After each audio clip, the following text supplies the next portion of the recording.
Okay, today we are going to study what it is. The third factor of production, which is called capital. What it is?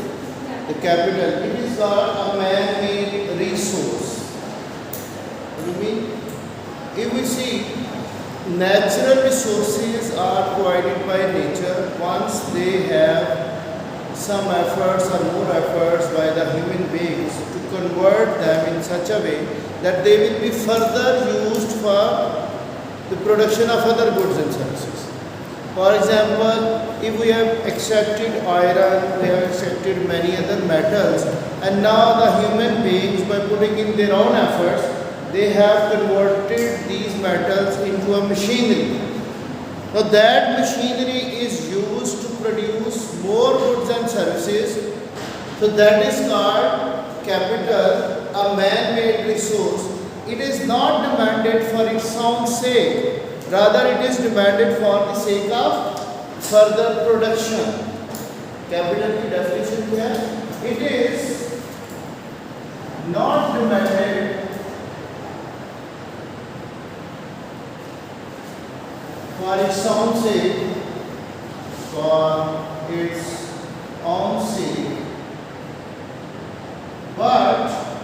it is demanded for the sake of further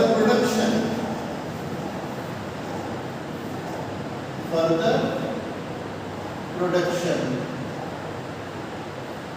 So this is going to be the definition of capital, anything which is used for further production. That is called capital. It can be the building of or the premises where production is taking place, or it can be machinery, it can be your class furniture, it can be this whiteboard. So all these things, are they demanded for their own sake? These are demanded for the sake of providing education to you people.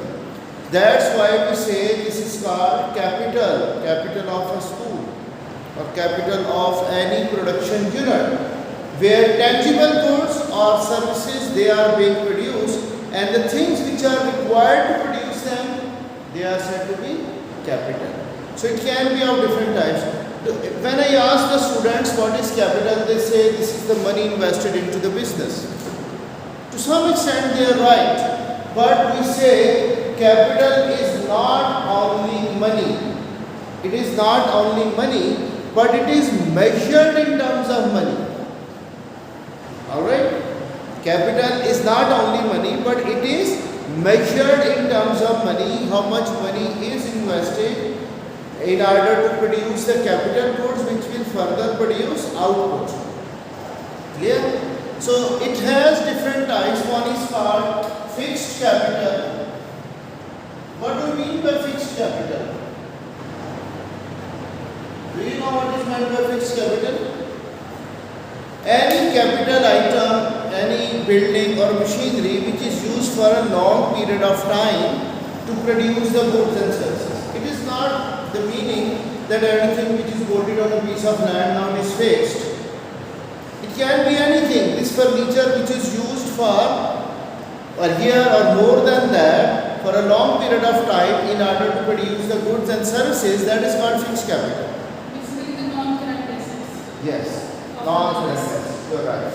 So fixed assets, they have a long duration in order to produce the goods and services. The example of this can be, you can say, building machinery, immovable machinery or movable machinery. They are both part of fixed capital. Alright? So now, what can be the other capital? That is called working capital. Working capital or circulating capital.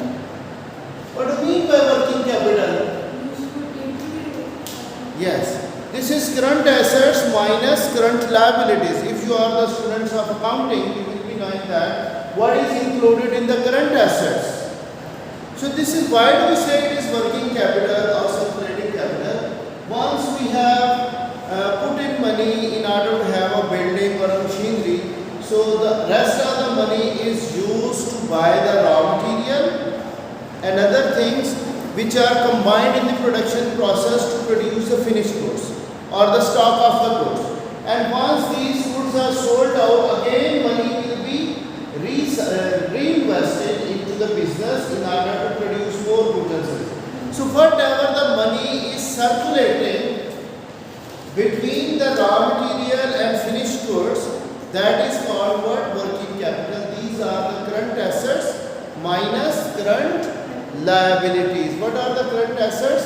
Cash in hand, cash in bank, stock, and what else? Receivables. The receivables you can see. And what are the liabilities?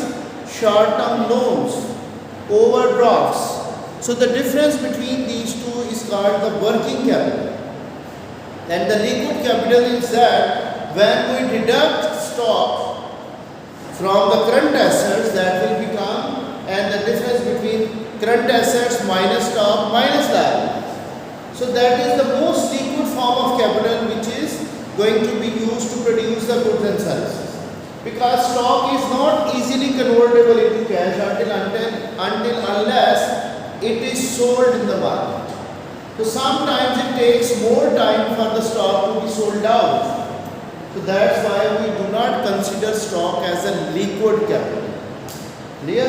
Whatever the working and circulating capital is there, so that is circulating between the raw material and finished goods. Alright? Now this is not basically our topic to study the capital types, fixed capital and capital employed, owner's capital. All these are different types of capital which you might be studying in your accounting subject. My topic is that how capital is playing role in the economic growth of a country. Clear? What types of goods are produced in a country? There can be either the consumer goods which are produced, and what are consumer goods? They are going to satisfy the human needs and wants. Whereas the capital goods are those which are produced in the economy in order to produce further goods and services. So if we have more capital available in an economy, capital is available in an economy that will be used to produce more goods and services. So how capital is available, how capital is financed, how capital is raised in the economy, this is the question. Capital is raised through household saving. Do you know the definition of saving? This is the part of household income which is not consumed or spent.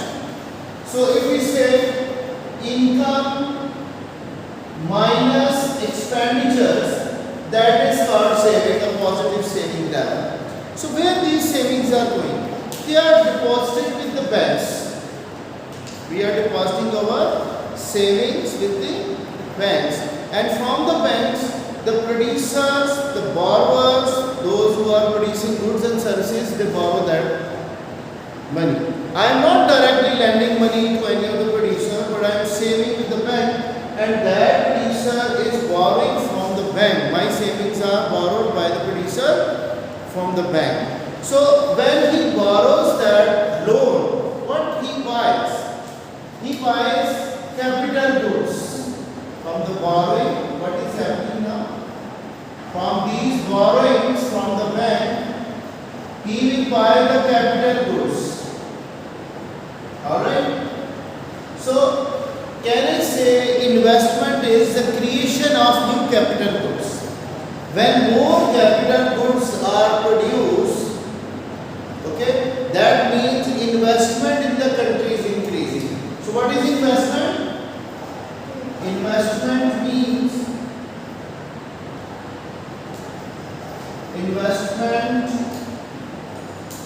means creation of new capital goods. Creation of new capital goods which will further produce output. Isn't it? So when more capital goods are produced in the economy, it means there is going to be investment which is going to increase. Now we have two types of investments. What are those? Gross investment and net investment. What is gross investment? These are the total number of capital goods which are produced by a country in a given year. What it is? The total number of capital goods which are produced by a country in a given year. So what is the net investment? Do you know? What is net investment? This is gross investment minus depreciation. Depreciation means what? Wear and tear of the capital goods. Over the period of time, capital is losing its value by its use. For example, a country has produced 200 of capital goods and you can say 30 are depreciated in a year, so the net investment in the country is 170. So overall, capital has been accumulated. Accumulation of capital means what? Now its quantity, the net investment or net capital items here increasing over the period of time in the country. It means there is going to be accumulation of capital in that economy. Now that economy will play a very economic role, vital role in the economic growth of a country. Even when a country is having the natural resources and it is lacking capital goods, it cannot benefit from its natural wealth until unless that is going to have the capital goods to extract those natural resources. So if net investment in the country is increasing, it means supply of capital is increasing. Now more goods, more capital goods will be producing more consumer goods. For example, if we are producing more of pizza ovens, so more pizzas will be produced in the future. And if we are not producing the ovens, what happens? Do we have more pizzas in future? So this is what I wanted to say, that capital is the main thing by which we can produce more consumer goods if capital is supplied enough in the country. Clear? Or not? So if net investment is negative, if net investment is there, then a country is producing 50 capital goods, but 60 are depreciating. The previous year capital goods they are also depreciating. So in this case, what is the net investment? Minus 10. That means its capital is not increasing. So this economy will have lower economic growth in the future. Clear? So in order to have more and more economic growth, we should have more accumulation or supply of net investment or net capital. Capital growth will have more consumer goods growth in the future. So this is what privately capital is raised. Sometimes we have the government is improving the infrastructure of the country. It is having more motorways, more better educational institutions which will produce more educated individual or human capital. So if we have better infrastructure or the national capital, so we will have more future economic. Alright? So this is what the capital is not commanded for its own sake. It is not only made in terms of money. What are the types of capital and how capital is raised? Now the question is, what is the reward for capital? Reward is interest. Now your book is saying return on investment or return on other things.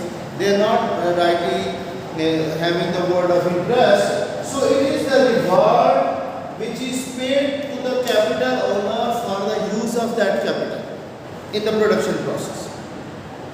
Clear or not? So how interest is determined? In our country or majority of countries, interest rate is set by the central bank. If people are borrowing and lending with each other, then it will be determined by the opportunity cost or alternative uses of capital. Clear? So in the countries where central bank is controlling the money supply and rate of interest, so So central bank will determine or set the rate of interest for a quarterly basis or on annual basis. This is their monetary policy. How are they setting it? But if people are lending and borrowing with each other without any banking channel, so they will be using this capital where the opportunity cost is higher. Interest or reward on capital will also be higher. Where opportunity cost is low, so interest of capital or reward on capital will also be low. Clear or not? No, do you think capital is also movable geographically and occupationally? If capital is in smaller size, we can move it from one place to another. It depends upon the size of that capital. And if it is in a larger size and it is fixed, like building is fixed now, so it is immovable capital geographically. Clear or not? And some machineries, they are highly specialized. Specialized machineries cannot change their occupational production. For example, one machinery is only stitching the cloths. Can we use it for stitching the footballs? No. So occupationally, a machinery or capital item that can be having immobility. A building can have occupational mobility, like previously we were having a leather factory over here, now we are having a school. Clear? So occupationally a building can change its occupation, but machinery, that is difficult for a machinery to change the occupation. Clear or not? So we started our lesson from by defining the capital and how there are different types of capital, what are the examples of capital, and then how capital is raised. If country is saving more, there will be more borrowing, more investment goods, and then more capital is raised. If net investment is increasing, like gross investment is more than the depreciation.